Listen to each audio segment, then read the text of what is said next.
future of reform in China. For Party Secretary Li's brother-in-law, owner of several expensive restaurants and bars, there had been no problem in purchasing an apartment at the price of 4,000 yuan per square foot. For Detective Yu, a low-level cop with a monthly salary of around 400 yuan, such an expenditure was a dream he could not dare to dream. "But I have already been awarded the apartment," Yu had said stubbornly. "It was a formal bureau decision." "I understand. It's not fair to you, Comrade Detective Yu. Believe me, we have tried everything possible on your behalf. We are all aware that you have done an excellent job as a police officer, but we have done all we could.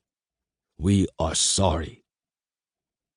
Li's smooth talk did not change the hard fact. Detective Yu had lost the apartment. It was going to be a terrible loss of face, too. His friends and relatives had learned about his new apartment. All of them had congratulated him, and some of them had prepared for a housewarming party. Now what? But what worried him far more was the reaction of his wife, Pei Qin. During the 15 years of their marriage, they had always been holding hands together, talking, in the words of a popular song. Since their days as educated youths, sent to Yunnan during the Cultural Revolution, and then as one of millions of ordinary couples in Shanghai, they had always been close. Of late, however, she had seemed withdrawn. This was not hard for him to understand. All those years, he had brought little home in comparison to her. It was undeniable, and occasionally unbearable too, that Pei Qin earned more as a restaurant accountant than Yu as a policeman. And this gap had increased in the last few years, as Pei Qin had received many bonuses, not to mention the free delicacies that she brought home from the restaurant.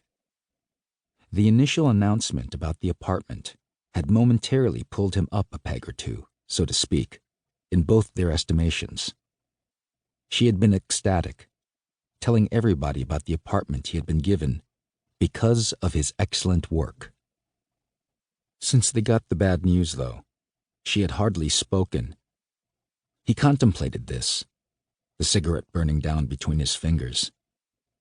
Just another sign that as a low-level policeman in today's society, he was going nowhere.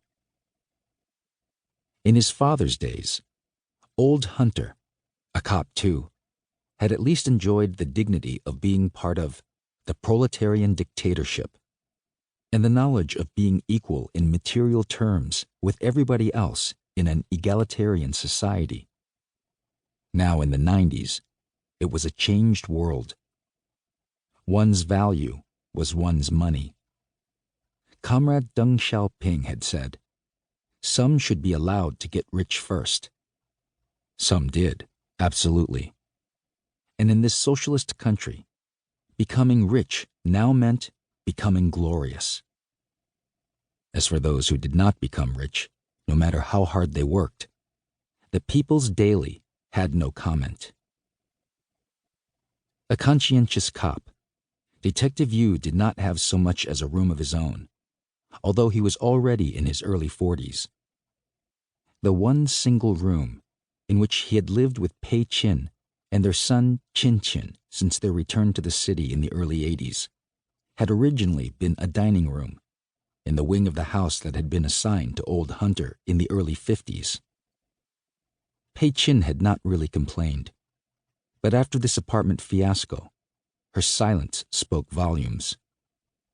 She had once questioned his dedication to police work, although not directly.